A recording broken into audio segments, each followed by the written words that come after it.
तो मुझे कुछ खास मजा नहीं आया एक्टिंग लाइन में, तो that's why I came back home. दोस्त थे वही दुश्मन बन गए क्योंकि सब लोग भाग लेना शुरू कर दिया। लागिया जी एक काम करते हैं, कंट्रोवर्सी कर लेते हैं और इसमें हमारे फॉलोअर बढ़ जाए। मुझे उसी चीज में घुस के उस चीज को बेटर बनाने की चुन रहे। आपकी गर्लफ्रेंड नहीं है?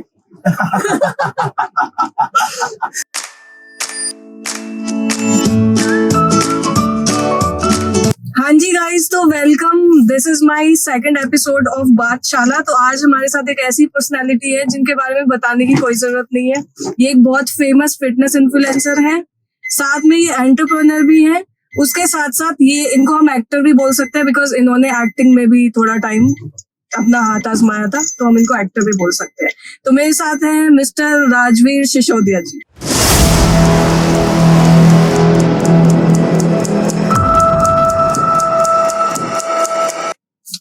Hello sir. Thank you sir seat belt लगा लो। हाँ मैं लगा देता हूँ, वो तो लगाना मुझे लगता है जरूरी भी है।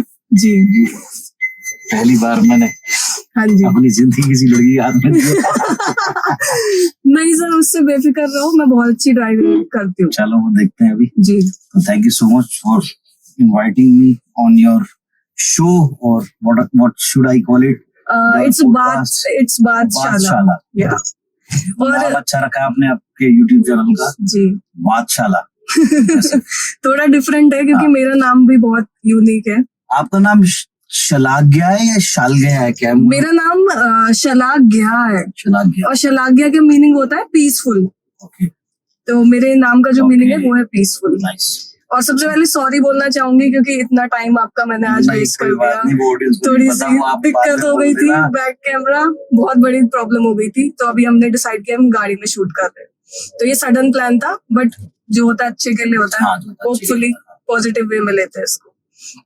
तो सर सबसे पहले स्टार्ट करते हैं। मैं ऑडियंस को ना आपकी एक साइड नहीं पता, जो मैंने कुछ वीडियोस देखे आपके, उससे मुझे पता चला कि कुछ टाइम के लिए आप मुंबई में थे।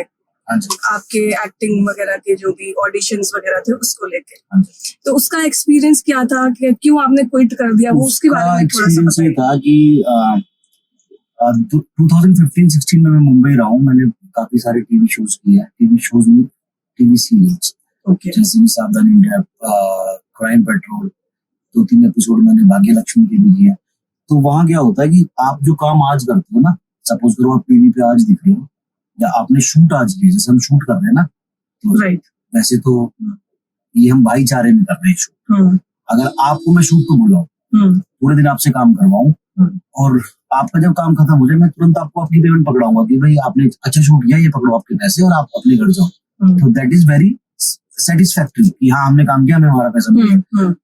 काम मैं आपसे आज कराऊं और मैं आपको बोलूं आज से 90 दिन बाद आपको पैसे मिलेंगे जो आपने आज काम किया, तो आप अगली बार करोगे मेरे साथ? बिल्कुल नहीं। तो टीवी सीरियल्स का ये ड्रामा है। मुंबई में जब आगे जाके काम करते हो तो आप जो भी काम करते हो उसकी पेमेंट आपको 90 दिन बाद मिलती है, ये वहां की पॉलिसी है। तो मैंने 2-4 बार काम किया, और जिन लोगों को नहीं पता उनको भी मैं मैसेज देता हूँ कि अगर आप घर से स्ट्रॉन्ग हो तो आप मुंबई में सर्वाइव कर सकते हो। आप ये सोचो मैं जाऊंगा और मुझे काम मिल जाएगा और मैं सर्वाइव कर दूंगा, बहुत मुश्किल है, क्योंकि काम जो आप करते हो उसकी पेमेंट आपको 90 दिन बाद मिलती है। टीवी सीरियल्स की मैं बात कर रहा हूँ, अगर आप कोई ऐड कर रहे हो तो उसकी आपको पेमेंट मिल जाती है, मूवी कर रहे हो तो मिल जाती है, लेकिन टीवी सीरियल्स ही हमारा पहली सीढ़ी होती है। तो वहां पे जब आप काम करते हो तो आपको 90 दिन बाद मिलती है पेमेंट। तो वहां पे आप कहाँ से रेंट भरोगे, कहाँ से आप अपने डेली नीड्स जो है वो पूरी करोगे? तो भाई मुझे तो मजा आया सीरियसली, और बहुत टायरिंग होता है कि पूरा दिन आप सेट पे खड़े रहो, आपका काम है या नहीं है। अगर आप ऑक्यूपाइड हो, आपको बुलाया गया है 6 बजे और आपकी 2 लाइन्स हैं, वो आ रही है आपकी शाम को 8 बजे या शाम को 6 बजे, तो वो बहुत ज्यादा टायरिंग होता है कि यार सुबह से बैठा हुआ 2 लाइन के लिए इतनी देर बिठाया होगा। तो मुझे कुछ खास मजा नहीं आया एक्टिंग लाइन में, तो that's why I came back home कि अपना ना इन्फ्लुएंसर वाला काम ठीक है, अपना बिजनेस ठीक है, कहीं जॉब कर लेंगे, ये नहीं करेंगे। तो सर ये सोशल मीडिया वाला जब आपने स्टार्ट किया तो आपने जब एक्टिंग वाला क्विट कर दिया उसके बाद ही आपने सोच लिया था कि उसके बाद मैंने बिजनेस ट्राई किया, और क्योंकि आदत के थोड़े वैसे भाईचारे वाले लोग हैं हम, आपको पता ही है। तो भाईचारे में हमने एक बिजनेस शुरू करा फूड सप्लीमेंट का। तो वहां पे पता लगा कि जो दोस्त थे वही दुश्मन बन गए क्योंकि सब लोग उधार लेना शुरू कर दिया। तो जहां से मेरा सामान आता था पीछे से, उनको मैं टाइम से पैसे पहुंचाता था, लेकिन मेरे टाइम से आते नहीं थे। और कर्जा मांग मांग के देता रहा। मैं थोड़ा सा कट करूंगी, मैंने एक बात फील किया आपसे मिलके कि आपको ना बोलना नहीं आता। नहीं बोलना मुझे नहीं आता। मैं सही बोल रही हूँ? हाँ बिल्कुल ठीक बोल रहा हूँ, मुझे ना बोलना नहीं आता अनटिल अनलेस मैं बहुत ज्यादा टॉर्चर में हो जाऊं। मतलब मैं मेरे कंफर्ट जोन से बाहर निकालोगे तो भी निकल जाऊंगा, सब कुछ कर दूंगा किसी के लिए, नॉट ओनली फॉर यू, किसी के भी लिए, जो मेरा दोस्त है या किसी के लिए मुझे ऐसा लगता है मेरे थोड़े एफर्ट से किसी का अच्छा हो सकता है। वही चीज मैंने की। लोगों ने आना, भाई मेरा कॉम्पिटिशन है थोड़ी हेल्प करो, मुझे सप्लीमेंट दे दो, 30-40 हजार का सप्लीमेंट दे देना। फिर जब मैं पैसे मांगू तो भाई तेरा सप्लीमेंट तो नकली था, उससे बॉडी तो बनी नहीं, तो है नहीं। तो ये चीज मुझे सुनने मिलती थी। ऐसे होते होते मैं खुद कर्जे में डूब गया। जब कर्जे में डूबा तो फिर समझ ही नहीं आया करूँ क्या, जॉब करूँ, बिजनेस करूँ, बिजनेस के लिए और पैसा चाहिए, जॉब अगर करूँ तो उसमें लिमिटेड पैसा मुझे मिलेगा। तो पता नहीं कहाँ से मुझे आइडिया है कि चलो यूट्यूब करते हैं। यूट्यूब किया शुरू तो 6-7 महीने बहुत ठंडा रिस्पॉन्स था, मतलब 65, 40, 45 ऐसे व्यूज आते थे वीडियोज। उसके बाद एक वीडियो वायरल हुआ, देन धीरे धीरे प्रमोशन आने शुरू हुए, फिर धीरे धीरे चैनल ग्रो होना शुरू हुआ। तो आज भगवान की दुआ से। और सर जब आपने स्टार्ट किया था यूट्यूब, उस टाइम पे सोशल मीडिया का इतना हाइप भी नहीं था, मतलब लोगों को इतना क्रेज नहीं था। नहीं था। आप पहले इन्फ्लुएंसर ऐसे थे जिन्होंने मतलब खुल के आके फिटनेस के बारे में इतना कुछ बताया। हाँ मतलब झूठ थे, काफी सारे मिथ्स थे। आप मेरा कब से चैनल फॉलो कर रहे हो, आपको किसी ने बताया? नहीं मेरे को बताया नहीं, मैं आपको बहुत टाइम से देख रही हूँ क्योंकि आप एक फेमस पर्सनैलिटी ऑब्वियसली, और फिटनेस इन्फ्लुएंसर में सबसे पहला और दूसरा नाम आपका आता है। तो जब मैंने यूट्यूब शुरू किया था तो मुझसे बहुत सारे सीनियर लोग थे, पहले ऐसा नहीं है, जैसे गुरुमान सर थे, जीत सलाल भाई थे, रूबल भाई थे, रोहित खत्री था, हमारे गुरुजी थे, बहुत सारे लोग थे। लेकिन कहीं ना मैं देखता था कि इन्फ्लुएंसर्स ना लोगों को जैसे स्टीरॉइड्स यूज कर रहे हैं, लोगों को बोल रहे हैं हम नेचुरल है, और मास गेनर्स को गलत बता रहे हैं। तो सारे लोग जो बता देते मैं उसका अपोजिट बताता था। अपोजिट एज इन किसी कंपटीशन के लिए, चैलेंज के लिए नहीं, जो सच है वो सच है, जो झूठ है वो झूठ है, इस तरह से। तो मैंने थोड़ा थोड़ा चीजों को एक्सपोज करना शुरू किया, अपनी बॉडी के ऊपर रिजल्ट्स दिखाए लोगों को कि भाई मैंने इंजेक्शन लगाई, देखो आज मेरी बॉडी ऐसी, इंजेक्शन लगाने छोड़ दे तो आज मेरी बॉडी ऐसी। तो उससे थोड़ी सी रियलिटी चेक दिया लोगों को, तो वो लोगों ने बहुत पसंद किया और धीरे धीरे प्यार करते करते आज जहाँ हम बैठे वहां। आपने कुछ भी फेक नहीं किया, जो कुछ भी बताया सब हाँ। कुछ लोग छुपा के करते हैं ये चीजें कि वो स्टेरॉइड्स पे है, बट वो छुपाते हैं इस चीज को। बट आपने वो खुल के ऑडियंस को बताया, उसके बेनिफिट्स भी बताया और उसके साइड इफेक्ट्स भी बताए। यही चीज ऑडियंस को आपकी समझ में आई, आपकी पसंद आई, इसलिए आज आपके पास इतनी भाईचारा है और इतने सारे लोग हैं जो आपको पसंद करते हैं सोशल मीडिया पे। तो अब अभी क्या प्लान है, मतलब क्या चल रहा है, लाइफ कैसी चल रही है, और आगे का कुछ ऐसा प्लान है कि आप कुछ बड़ा करने वाले हैं? लाइफ बहुत अच्छी चल रही है, अभी बहुत मजे में चल रही है, और बड़े का तो जब बड़ा करेंगे, प्लानिंग तो है, देखो बड़ा जब होगा तो पता लग ही जाएगा सबको। लेकिन अभी ब्रांड है हमारा देसी कपड़ों, उसके ऊपर काम कर रहे हैं, मेहनत कर रहे हैं, और उसको भी बहुत प्यार दे रहे हैं लोग, हमारी जो ऑडियंस है वो भी, और बाहर से भी लोग प्यार दे रहे हैं।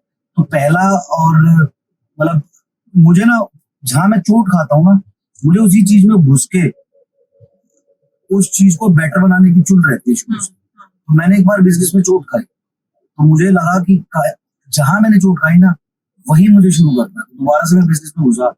तो अभी लास्ट टाइम ऐसे था जब मैंने बिजनेस किया कि कोई मुझसे 40,000 का सामान उधार भी जा रहा ना, तो 40 का भी मैं दे रहा हूँ, 1 लाख का उधार ले जा रहा है, 1 लाख का भी दे रहा हूँ।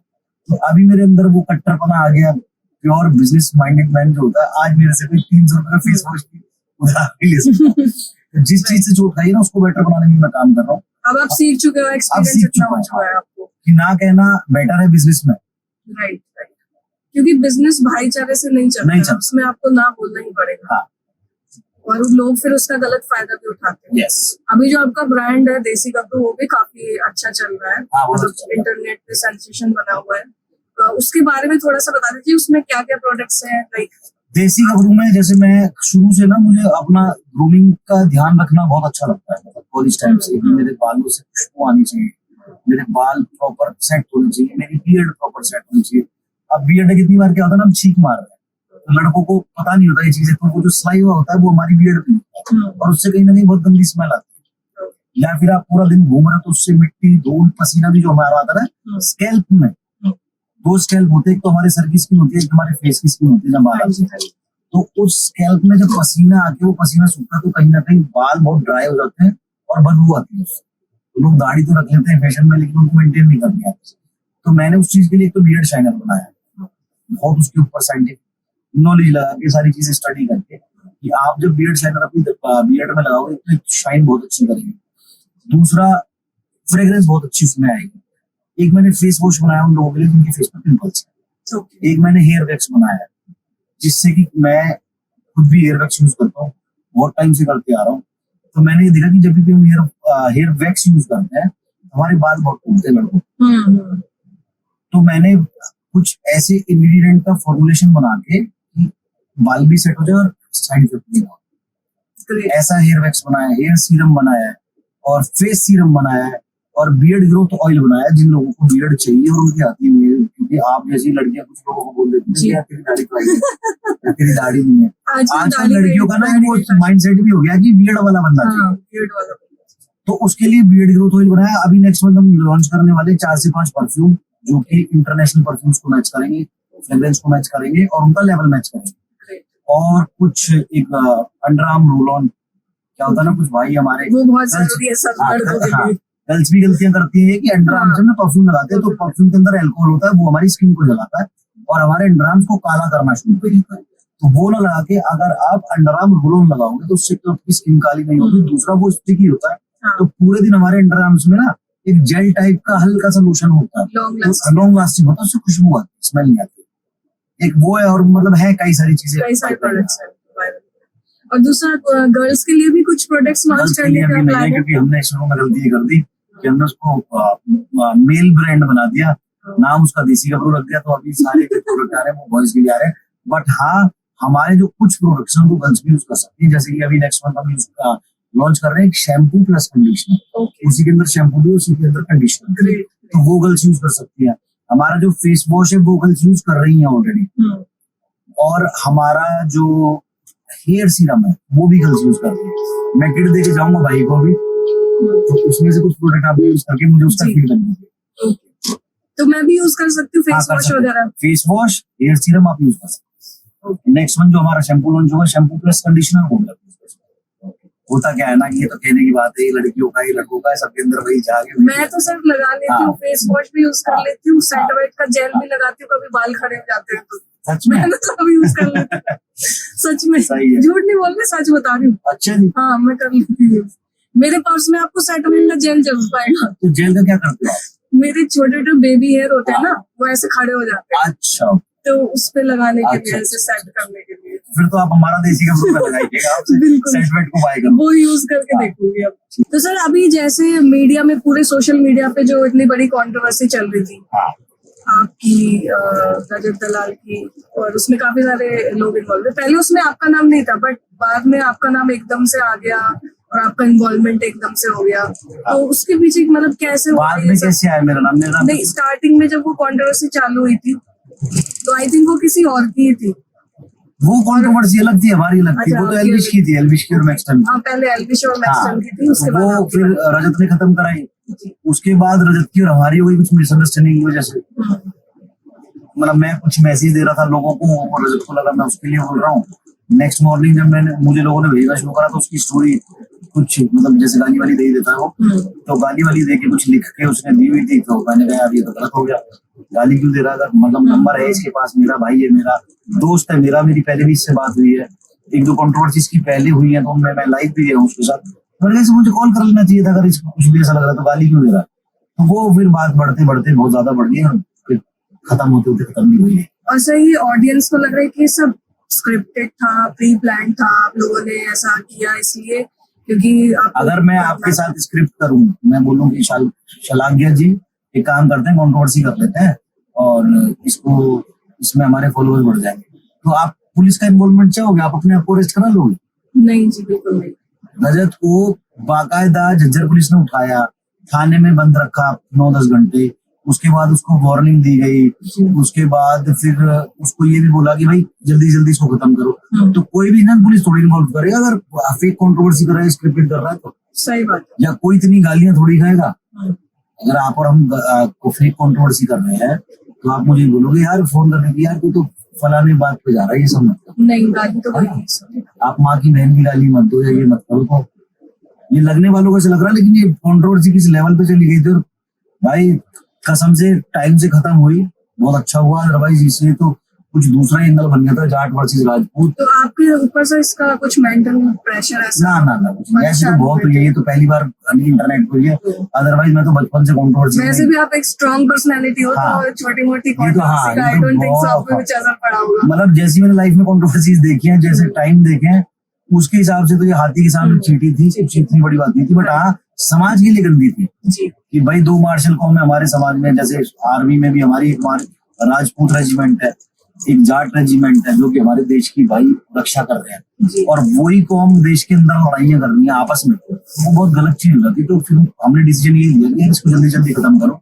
ऐसा ना हो कि रजत अपने घर है, मैं अपने घर हूँ, कल को हमें न्यूज में सुनने मिल रहा है जाट और राजपूत के लड़ मरे, वो चीज गलत हो जाएगी। हम अपने आप को माफ नहीं कर पाएंगे कि हमारे चक्कर में किसी ने भाई खून खराबा कर दिया आपस में। वैसे जो लोग आपको फॉलो करते हैं उसमें टीनेजर्स भी है, तो फिटनेस टिप्स जो आपसे लेते हैं, और जो लोग आपको फॉलो करते हैं, डाई हार्ड फैन है आपके, उन लोगों के ऊपर भी इस चीज का कहीं ना बहुत ज्यादा। मेरे फादर टीचर है एक स्कूल में, वहाँ फुटबॉल मैच चल रहा था।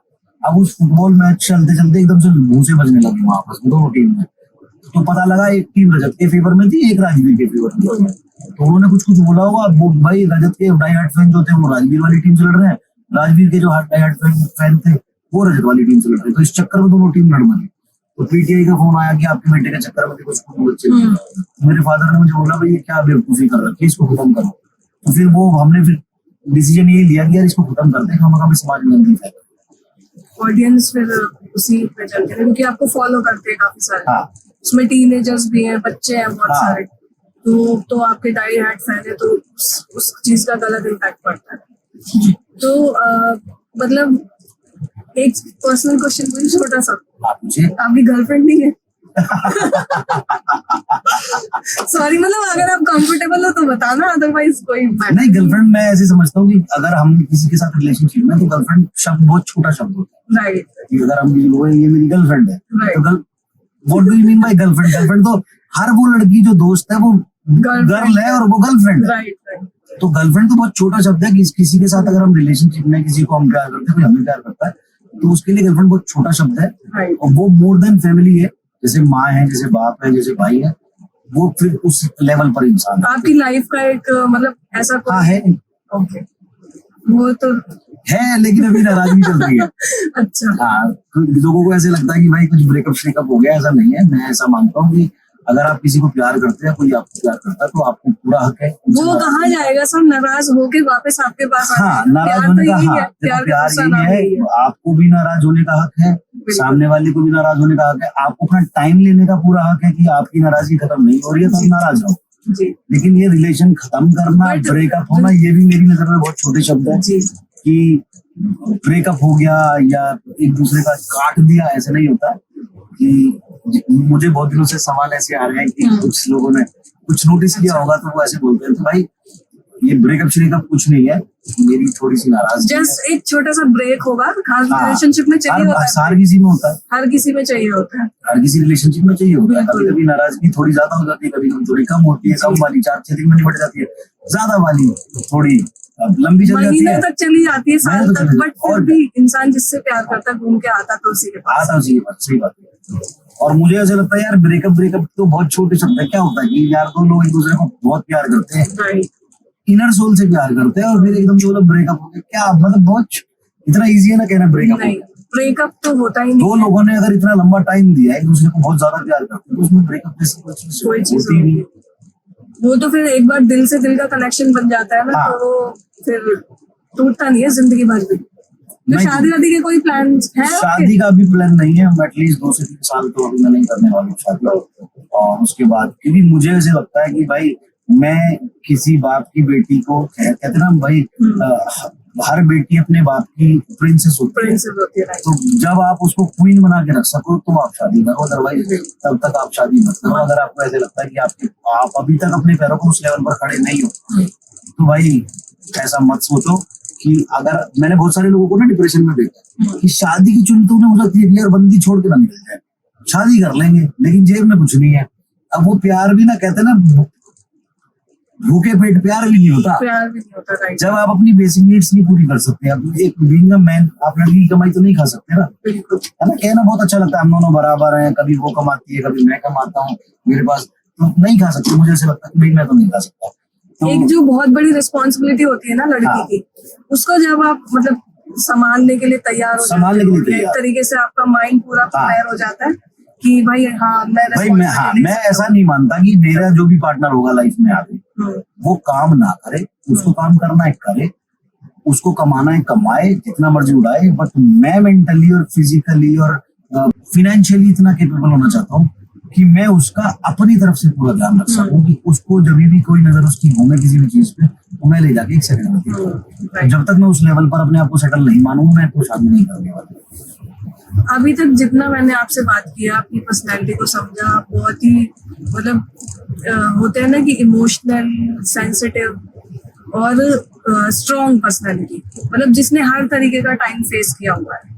तो कुछ ऐसा आपकी लाइफ में कुछ ऐसा डिफिकल्ट टाइम जब आपको कुछ रियलाइज हुआ हो या जिसने आपको बहुत बड़ा लेसन दिया हो कि यार ये चीज नहीं होती तो मैं लेसन नहीं ले पाता? टाइम तो मैंने देखा है, सारे लोगों को पता है जो मेरे शुरू से साथ है, मेरी फैमिली जिनको मैं बोलता हूँ, चाहे वो यूट्यूब से हो चाहे वो इंस्टाग्राम से हो, देखा है कि मम्मियाँ तो होती है ना हमारी कि भाई मैं इमोशनल हो जाऊंगा, मम्मी जो होती है ना वो छोटी छोटी खुशी में छोटे छोटे दुख में रो जाती है, लेकिन सबसे ज्यादा ना आपकी आत्मा जब दुखी होती है, जब रोती है, जब आप अपने शेर जैसे बाप को रोते हैं। क्योंकि फादर्स जो होते हैं ना हमारे लिए सुपर हीरो होते हैं, चाहे वो रिक्शे वाला हो, चाहे वो पंचर वाला हो, चाहे वो मोची हो, चाहे वो टीचर हो, चाहे वो कोई नेता हो, हर बच्चे के लिए अपना फादर सुपर हीरो होता है। हर बच्चे को ये पता होता है कि जब तक मेरा बाप मेरे पीछे खड़ा था मेरा कुछ नहीं हो सकता, कोई कुछ नहीं कर सकता, मैं हर डिफिकल्टी से निकल जाऊंगा। लेकिन जब आप उसी शेर जैसे बाप को रोते हुए देखते हो ना, और वो भी आपकी वजह से मजबूर देखते हो, तो भाई वो मतलब ऐसे लगता है कि जीते जी आप मर चुके हो।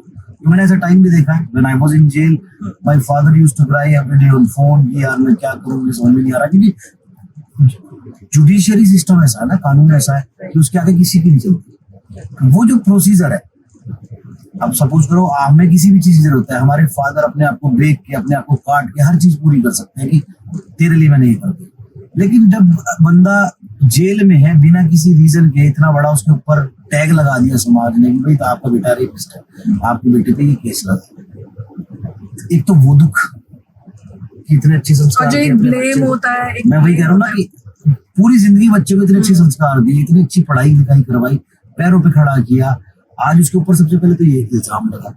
दूसरा, हम चाह के भी उसके लिए कुछ नहीं कर सकते क्योंकि कोविड चल रहा है, ना तो मिल सकते हैं ना उसकी बेल करा सकते हैं, और कानून का जो प्रोसीजर है वो इतना धीरे होता है कि भाई उसमें कोई कुछ नहीं कर सकता, ये प्रोसीजर जैसे चलता है वैसे ही चलेगा। तो भाई father when he used to cry ना, तो मुझे फील होता था कि जिंदगी का असली दर्द ये है। लोग कहते भाई मेरा ब्रेकअप हो गया, मेरा 2 लाख का नुकसान हो गया, 3 लाख का मेरी जॉब चली गई, बहुत छोटे दुख हैं, बहुत छोटे दुख हैं ये जब आप वो मेंटल प्रेशर फील करते हो। और मेरे फादर जब इलाहाबाद हाई कोर्ट जाते थे, क्योंकि मेरी बेल यहाँ से कैंसिल हुई, जो बड़े केस होते हैं वो जो सेशन कोर्ट होते हैं ना, उनमें उनकी सुनवाई नहीं होती, वहां से बेल कैंसिल करके वो कहते हैं ये हमारे औकात के बाहर केस है, इसको आप हाई कोर्ट से बेल लो। उस टाइम कोविड था, हर दिन मैं जेल में न्यूज देख रहा हूँ टीवी के ऊपर कि आज 3 लाख लोगों की डेथ हो गई, आज 5 लाख लोगों की डेथ हो गई, और ऐसे भरे कोविड में मेरे फादर पूरा दिन भाग रहे हैं ट्रेन में इलाहाबाद तक, इलाहाबाद से फिर वापस। तो वो बहुत दिल ऐसे डरता था कि यार मेरे फादर को कुछ नहीं, बहुत डिफिकल्ट, क्योंकि मैं अंदर हूँ, मेरे फादर को कुछ हो गया ना तो मैं तो अपने आप को जिंदगी भर माफ नहीं कर पाऊंगा, कुछ गलती भी नहीं करी और मेरे चक्कर में मेरे फादर ने ये किया। तो मैसेज यही है कि यार किसी से भी दोस्ती करना, चाहे वो लड़की चाहे वो लड़का है। सबसे बड़ी बात मैं ये बोलूंगा, पहले तुम खानदान देखो, परवरिश, माता पिता, भाई बहन, इस चीज का बहुत फर्क पड़ता है कि कई बार हम लोग होते हैं ना अच्छे दिल वाले, तो हम किसी का भी हाथ पकड़ लेते हैं, यार कोई भी इंसान परेशान है, चल तू मेरा दोस्त है, चल तू मेरी सहेली है, तेरे लिए मैं हेल्प करने के लिए यार तेरे के ऊपर कोई भी वो आएगा तो मैं, क्योंकि हम एक अच्छे दिल के इंसान, हम ये चाहते हैं कि हमारी कोई भी फ्रेंड, कोई भी हमारा लड़का फ्रेंड, सबका भला हो, सब कुछ है। अब उस अच्छे दिल को देख के कोई तुमसे प्यार कर बैठे और फिर वो जिद कर बैठे कि भाई तुमसे ही शादी करनी है और तुम अगर उसे नहीं मिल रहे तो फिर वो ऐसा काम करे, तो फिर वो बहुत चीजें गलत हो जाती है। मैंने ऐसे बहुत सारे केसेस देखे जिनमें लड़के बहुत गलत फंसे। तो भाई थोड़ा सा जब भी आप किसी के लिए अच्छा कर रहे हो, पहली चीज तो ना करना सीख लो लाइफ में, वरना मेरी तरह पागल बनोगे। जहां ना करने का मन करे वहां ना कर दो, क्योंकि 10 बार हाँ करके 11वीं बार ना करते हैं ना, तो वो 11वीं बार वाली नाच दिखाई दे जाती है, लेकिन 10 बार बंदे ने हाँ करा वो नहीं दिखता किसी को। तो ना जहाँ दिल करे ना करने का वहां ना कर दो। दूसरी चीज, किसी की हेल्प करूँ तो लिमिट में रह के। और आजकल का टाइम भी नहीं है वो, आप किसी की हेल्प कर रहे हो तो उसके क्या इंटेंशन है वो आपको नहीं पता। उसके चक्कर में आप अपनी लाइफ का बहुत टाइम मतलब आपके साथ ही बहुत ज्यादा।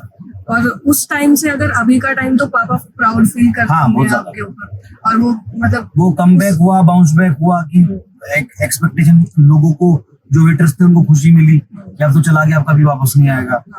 माँ बाप के अंदर डर था कि यार हमारा बच्चा बाहर आएगा तो लोग इसे अपनाएंगे नहीं अपनाएंगे, प्यार करेंगे या नहीं करेंगे।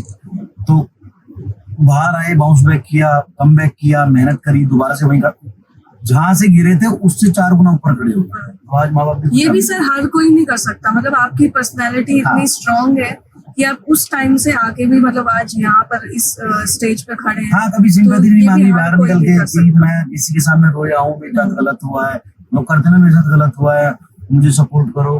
मुझे कुछ नहीं। बाहर निकला, डे 1 से हंसना खेलना शुरू, डे 1 से जिम जाना शुरू, डे 1 से ट्रांसफॉर्मेशन शुरू, डे 1 से कंटेंट बनाना शुरू, लोगों को मोटिवेट करना शुरू। और वो दिन आज का दिन है, मैंने तो पलट के दिखा। तो इसको कहते हैं सेल्फ मेड।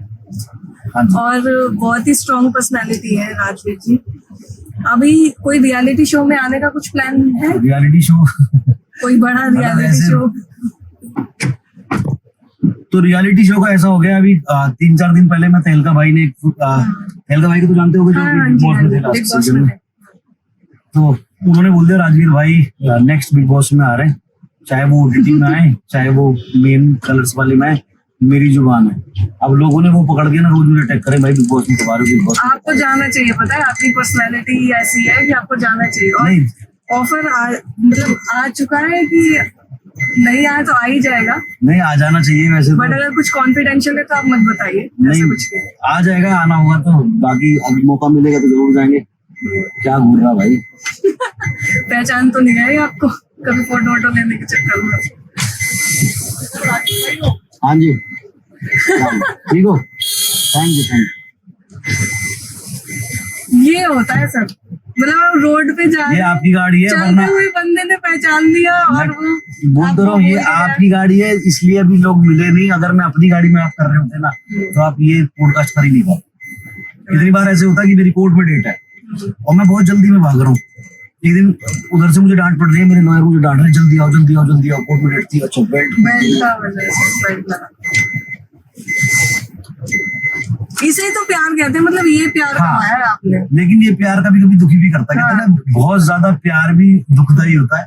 तो सॉरी टू से सारे भाइयों से। बट होता क्या है ना, एक बार मैं कोर्ट जा रहा था, बहुत जल्दी में था, मेरी बहुत डांट पड़ रही है लॉयर से। मैं सोता रह गया सुबह और मुझे कोर्ट पहुंचना था 11 बजे। 11 बजे मैं घर से निकला।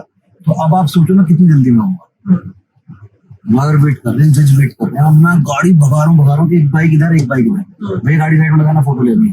तो मैंने ऐसे हाथ जोड़े, मैंने इशारा किया, मैंने कहा भाई मैं बहुत जल्दी हूँ। उन्होंने बाइक ऐसे भगा दी, गाड़ी के सामने लगा। तो मैंने विंडो खोल के बोला, मैंने कहा मैं गाड़ी कार थी उस टाइम मेरे पास, तो मैंने कहा विंडो खोल, तो मैंने कहा मैं गाड़ी चढ़ा दूंगा, हटा लो। मैं तो चढ़ा दो, जाएंगे फोटो लेके।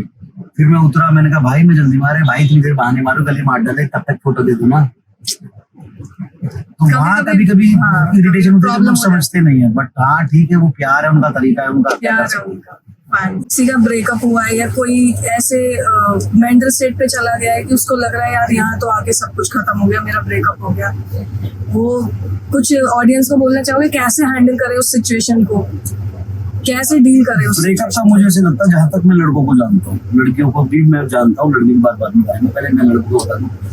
बहुत सारे मैसेज मुझे कहते हैं, कल भी आए, भैया मैं मर जाऊंगा, मुझे बचा दो, मेरा ब्रेकअप हो गया। ब्रेकअप मुझे ऐसे लगता है कि आधे से ज्यादा 90% लड़के, 10% को तो सच में प्यार हुआ होता है, वो परेशान होते हैं।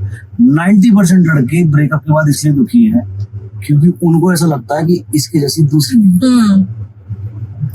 वो घूम रही है, पार्टी कर रही है, उसके पीछे 10 लड़के हैं, तो इसको तो कोई भी मिल जाएगा, मुझे दूसरी नहीं मिलेगी। ऐसे सच में 100% फैक्ट बोल रहा हूँ, आधे लड़कों का यही डर है। तो भाई तुमको अगर ऐसे लगता है कि उसको मिल जाएंगे, मुझे नहीं मिलेगी, कोई बात नहीं, उसको 10 मिले 50 मिले, आप अपने ऊपर काम करो, जिम जाओ, बॉडी फिट करो, 4 पैसे कमाओ। उसको जैसे 10 मिलेंगे ना, उसके जैसी लाख गुना अच्छी आपको मिल जाएगी, जैसी आप डिमांड कर रहे हो उससे लाख गुना अच्छी आपको मिल जाएगी। But you have to make your value. आप अपने आप को वैल्यूएबल बनाओ, आप अपने आप को एक्सपेंसिव बनाओ कि किसी की इतनी औकात ना हो छोटे मोटे की आपको जाके पकड़ ले, आपको उठा दे। ठीक है, तो आप अपने ऊपर काम करना शुरू करो। हमारे साथ भी ऐसे हुआ है। मैं मेरा खुद का एग्जाम्पल बता देता हूँ कि कभी 2016 में 17 में हमारे भी ब्रेकअप हुए, हमें भी छोड़ के हम भी बड़ा रोते थे शायद जी। लेकिन अभी हम पीछे मुड़ के देखते थे, हमें लगता है इसके लिए रोता था मैं। राइट। तो वो कब होगा? अगर आप जिस पोजीशन पे हो, जो आप हो, अगर आप उसके चक्कर में दारू पी के नाली में पड़े हो ना, तो आप और नीचे जाते जा रहे हो, वो और ऊपर उठती जा रही है। वो कल को आपको ऐसे ही डाला तो दारू पी के नाली में पड़ा है। इसके साथ अपने रिलेशन में भी कितनी शर्म आ रही है बंदे को देख के। लेकिन जब आप यहाँ से ऊपर उठ जाते हो, ये तो सबसे बड़ा जिंदगी का सबसे बड़ा मोटिवेशन होता है ब्रेकअप। यहाँ से जब आप ऊपर उठ जाते हो तो वो नीचे बैठ के आपको ऊपर जब देख रही होगी ना, तो सबसे पहले तो वही प्राउड करेगी, शिट यार मैंने इसको छोड़ा, आज ये क्या कर गया। दूसरी चीज आपको अपने ऊपर प्राउड होगा। तीसरी चीज आप उसको देख क्या करोगे, इसके साथ रिलेशनशिप में नाम है, ये तो मेरा स्टैंडर्ड नहीं बेच रही है। तो सबसे पहले अपने आप को वैल्यूएबल बनाओ। दूसरी चीज, अगर आपको दुख होता है, ऐसे लगता है कि कोई मुझे छोड़ गया, बहुत बेसिक सी चीज है, हर इंसान को होता है। हम यहाँ बैठ के बातें बना रहे, हो सकता है आपको भी होता हो। जब आपको ऐसे लग रहा है तब थोड़ी देर के लिए आप अपने पेरेंट्स के पास बैठ जाओ, फिर उनको देखो कि जिस दिन से पैदा किया उस दिन से आज तक ना कभी रूठे भी तो कभी छोड़ के नहीं गए। तो किसी के लिए आप जिंदगी जो बर्बाद करने के लिए सोच रहे हो, 2 साल 4 साल 5 साल का रिलेशनशिप होगा, जिन्होंने तुम्हें 28 साल 20 साल 25 साल पाला है पोसा है, वो तो कभी छोड़ के नहीं गए ना। तो उनके प्यार के सामने उसका प्यार कैसे बड़ा हो सकता है? तो आप जिसके लिए जिंदगी खत्म करने का सोच रहे हो अपनी, उधर ना देख के जिनके लिए आपको जीना चाहिए, जिनके लिए आपको मोटिवेटेड रहना चाहिए, उनकी तरफ देखो, उनके बारे में बात खत्म। और मेरे हिसाब से जिस बंदे को जाना होता है ना, वो चला ही जाएगा। आप उसको कितना भी रोको, कितनी जबरदस्ती करो, हाँ, वो रुकेगा ही नहीं। जिसको जाना है, और जो रुकेगा नहीं वो आपका था ही नहीं। हाँ, बस सीधी सी बात है, जो छोड़ के चला गया वो आपका भी था ही नहीं, जो चीज आपकी थी नहीं कभी। हमको ना प्यार क्या होता है शैल्या जी, जब हमारी जितनी औकात है ना, हम उतना, मैं बहुत प्रैक्टिकल हूँ चीजों में, तो जितनी हमारी औकात है हम उतनी चीज से प्यार करते हैं। अभी हमारे पास ये आईफोन मेरा 15 है ना, और मुझे पता है ये आईफोन में दोबारा नहीं खरीद पाऊंगा जिंदगी में, तो मैं इसको छाती से लगा के रखूंगा, साले को टेम्पर्ड भी चढ़ाऊंगा, कवर भी चढ़ाऊंगा, जेब में घुसा के रखूंगा। मुझे पता मैं ऐसे 10 आईफोन खरीद सकता हूँ, क्योंकि मेरी वो वैल्यू है, मेरी वो औकात है। तो मेरे को इससे इतना प्यार नहीं होगा। मैं इसकी वैल्यू करूंगा ठीक है, लेकिन इतना सर नहीं चढ़ाऊंगा कि इसके टूट जाने से मेरी लाइफ खराब हो जाएगी। ये आज टूटेगा, मैं कल जाके 10 आईफोन खरीद लूंगा। मैं बहुत ही बढ़िया एग्जाम्पल दिया है। तो एक टाइम था जब मेरे पास i20 हुआ करती थी, मुझे बड़ा प्यार था उससे। फिर मेरी थोड़ी जेब बड़ी हुई, फिर मैंने सियाज गाड़ी खरीदी, फिर और जेब बड़ी हुई, फिर मैंने एक्सयूवी खरीदी, फिर और जेब बड़ी हुई, फिर मैंने थार खरीदी, फिर रेंज रोवर खरीदी, फिर मर्सिडीज खरीदी, फिर ऑडी खरीदी। लेकिन अगर मैं वही होता तो मुझे उस i20 से इतना प्यार होता, मैं उसी पे कपड़ा मार रहा होता। कल को और बड़ी होगी तो रोल्स रॉयस खरीदूंगा। मुझे जिसे ऑडी से मर्सिडीज से आज प्यार है, मैं उनको हटा के रोल्स रॉयस खरीद लूंगा। ये खरीदने वाली ये मटेरियलिस्टिक चीज हो गई। ऑफ कोर्स इनको प्यार से कंपेयर नहीं किया जा सकता। It's just an example. It's just an example कि अपने ऊपर ज्यादा काम करोगे तो वो आपके ज्यादा काम आएगा। आप खुद को ही ब्रांड बना लोगे तो फिर कोई इंसान आपको दिल से प्यार कर रहा है, हर इंसान की आपको रिस्पेक्ट करनी चाहिए। अगर कोई बिना किसी सेल्फिश रीजन के सेल्फलेस होकर आपको प्यार कर रहा है, प्यार तो ऐसा ही होता है। प्यार वही होता है। अगर ऐसा नहीं कर, देखो किसी भी इंसान से आप प्यार करते हो ना, जिससे भी आप प्यार की एक्सपेक्टेशन कर रहे हो कि सामने मुझे वो वाला मुझे प्यार करे, तो आप उसके अंदर सबसे पहला, अगर आपको टेस्ट लेना है लॉयल्टी का, प्यार का, तो आप उसके अंदर ये देख लो कि क्या वो आपको आपकी मम्मी और पापा की तरह प्यार कर रहा है। राइट, केयर कर रहा है। हाँ, मम्मी पापा जैसा प्यार करते हैं, आपसे कुछ नहीं मांगते। अगर सामने वाला ऐसा प्यार कर रहा है ठीक है, सामने वाला के अंदर कुछ डिमांड है, कुछ सेल्फिश रीजन है, तो डे 1 से आप प्रिपेयर रहो कि ये मेरी वही i20 जो मुझे अगले साल निकाल देगी और मुझे रेंज रोवर खरीद लेगी। और वो जब होगा जब आप अपने ऊपर काम करते रहोगे, अपने आप को सेल्फ मोटिवेशन देते रहोगे, मोटिवेटेड रहोगे, तभी ये काम होगा, अदरवाइज नहीं। बहुत ही प्रैक्टिकल चीज बोली है ये, बट ये सच है। प्रैक्टिकल रहना चाहिए लाइफ में। इमोशंस, प्यार, परेशान होना, डिप्रेशन, ये सारी चीजें हर इंसान होती है, बट इन सबसे ऊपर आपको प्रैक्टिकल रहना पड़ेगा अगर आपको जिंदगी खुशी खुशी जीनी है। वरना कोई भी इंसान आएगा आपको दुख देके चला जाएगा। आप 2 साल उसके चक्कर में दारू पी के नालियों में लेटोगे, फिर आप खड़े हो गए, फिर आप किसी से प्यार कर बैठोगे, फिर वो आपको बेवकूफ बना के जाएगा। और बेवकूफ बनाता कोई नहीं है, बेवकूफ हम खुद बनते हैं। हमको समझ में आ रहा होता है कि ये चीज हमको बेवकूफ बना रही है, हम उसको अनदेखा करते हैं। ये गाड़ी जो हम चला रहे हैं, जिसमें हम बैठे हैं, हमें पता है इतना तेल पी रही है, लेकिन हम फिर भी इसको पिला रहे हैं ना। हम Right. चाहे तो आज इसको हटा के स्कूटी पे घूम ले, कोई प्रॉब्लम नहीं है, Right. लेकिन हमको अपना स्टैंडर्ड दिखाना सोसाइटी में, हम इस गाड़ी में घूमते हैं, इसलिए हमें दिख रहा है कि इतना तेल मांग रही है, फिर भी हम इसको दे रहे हैं। अपनी जेब काट के उतने काम, खाना खा ले, न्यूट्रिशन ले ले, किसी बच्चे को दान कर दे, किसी गरीब बेटी की शादी करा दे, किसी बच्चे की स्टडी करा दे। नहीं, हमें अपना टोरा दिखाना, दैट्स व्हाई हम इस गाड़ी को झेल रहे हैं। हमें पता है ये हर दिन हमारा खर्चा करा रही है, फिर भी हम इस गाड़ी को झेल रहे हैं। Right. तो हम अपना पागल कटवाते हैं, कोई नहीं काट सकता। किसी की इतनी हिम्मत, किसी के अंदर इतनी वो नहीं होती कि हमको पागल बना के चला जाए। हमारे सबके खुद अंदर की वजह सिक्स से। सेंस है, सबके अंदर समझदारी है, सबके अंदर ब्रेन है। हमें समझ में आ रहा होता है सामने वाला इंसान हमारे लिए लॉयल नहीं है, सामने वाला इंसान हमारा काट रहा है, सामने वाले, फिर भी हम कटवा रहे होते हैं कि यार नहीं जाने देना, क्या पता है इसको। इंसान की फितरत आप कभी नहीं बदल सकते। कोई भी इंसान है ना, गद्दार है तो वो गद्दार ही रहेगा सारी जिंदगी, तेज है तो तेज ही रहेगा।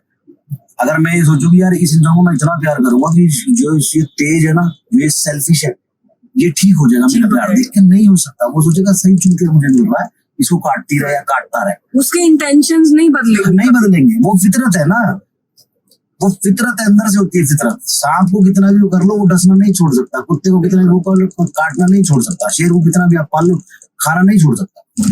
तो वो फितरत है, फितरत नहीं चेंज की जा सकती। और मैं लड़कियों के लिए नहीं बोल रहा, मैं लड़का लड़की दोनों के लिए बोल रहा हूँ। थोड़ी लड़कियां गद्दार है, लड़के भी तो हरामी होते हैं। एक एक ने 10-10 फंसाई हुई है, झूठ बोल रहे हैं तो क्या फर्क। बिल्कुल।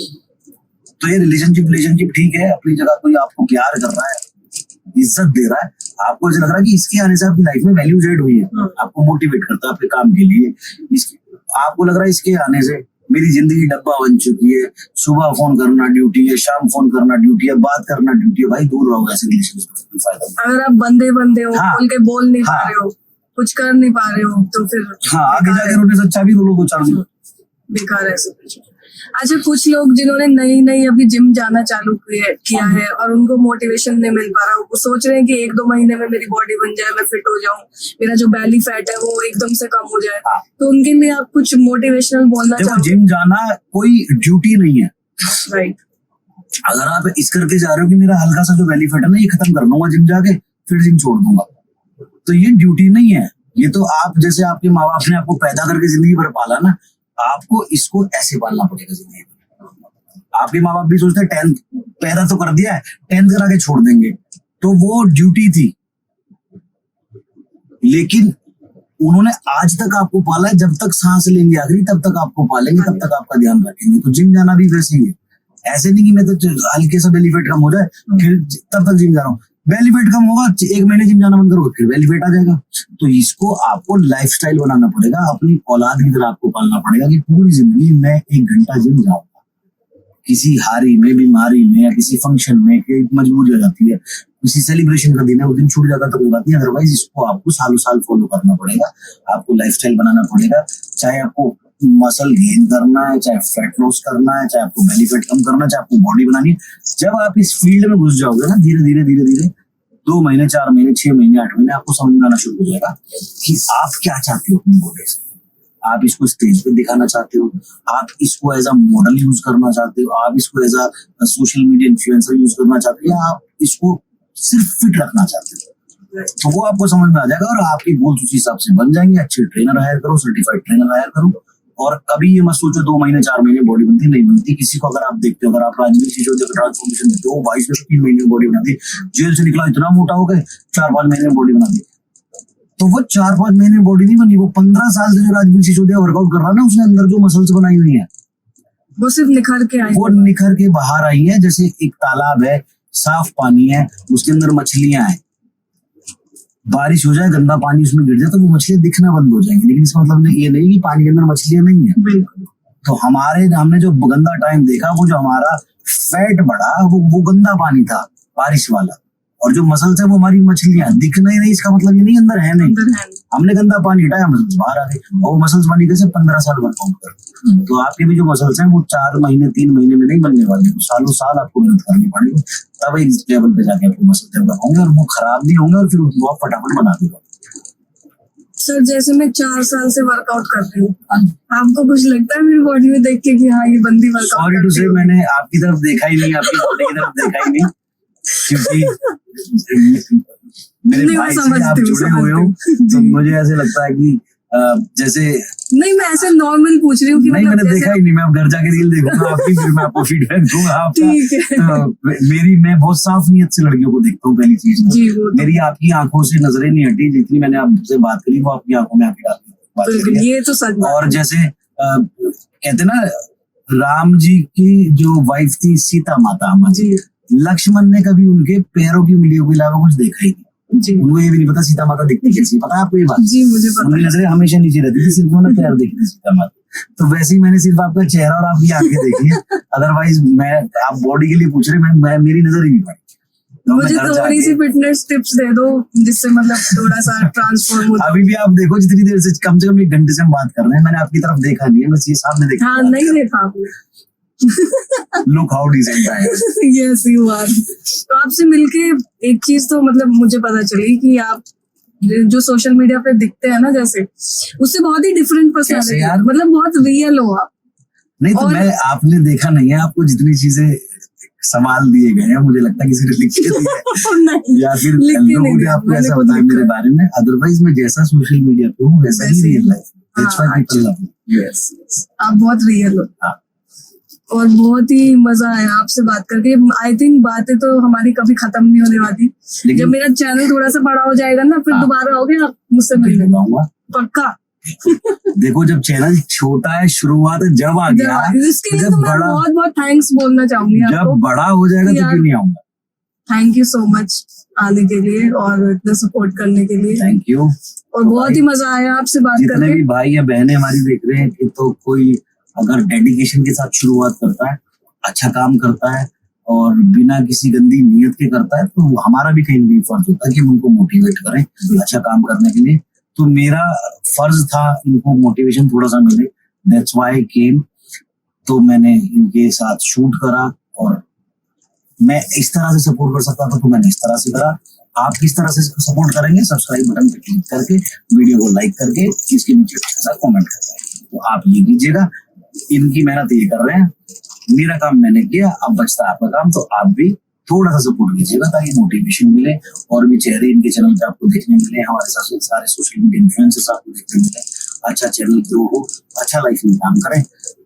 और किसी लड़की का अच्छा करना तो भाई हमारे धर्म में लिखा हुआ है कि कल को 4 पैसे कमाएं, अच्छी काम करें, 4 लोगों की मदद करें, हम किसी गरीब की मदद करें। तो एट लास्ट क्या हुआ, वो हमसे ही हो गए। हम किसी को बना रहे हैं, वो समाज में अच्छा काम कर रहा है, किसी की मदद कर रहा है, तो एट लास्ट हमने ही अच्छा किया है। Thank you so much sir. Thank सबसे सबसे सपोर्ट कीजिएगा, सब्सक्राइब कीजिएगा। You are such a genuine person. Thank you.